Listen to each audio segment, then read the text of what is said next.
சுவாமி விவேகானந்தர் அவர்களுக்கு வந்து ஜீசஸ் ரொம்ப பிடிக்கும்.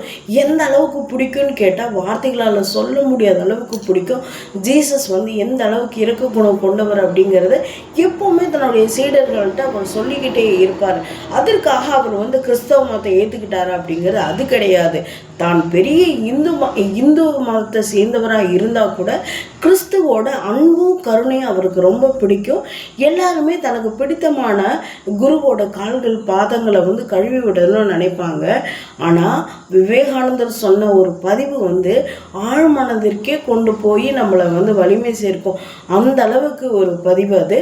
அதாவது தன்னுடைய கழுத்தையோ காலையோ கையையோ வெட்டி அந்த ரத்தத்தால் அவருடைய கால்களை சுத்தம் பண்ணுவேன்னு அவர் சொல்லலை. ஏன்னா தன்னுடைய இருதயத்தை வெட்டி அதில் கிடைக்கிற ரத்தத்தால் என்னுடைய ஜீசஸோட கால்களை நான் கழுவேன் அப்படின்னு சொன்னார்.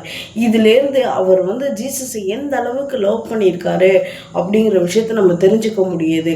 இந்த மாதிரி பதிவுகளை நீங்கள் தெரிஞ்சுக்கணும் அப்படின்னா காயத்ரி ஸ்டோரிஸை சப்ஸ்கிரைப் பண்ணுங்கள். தேங்க்யூ.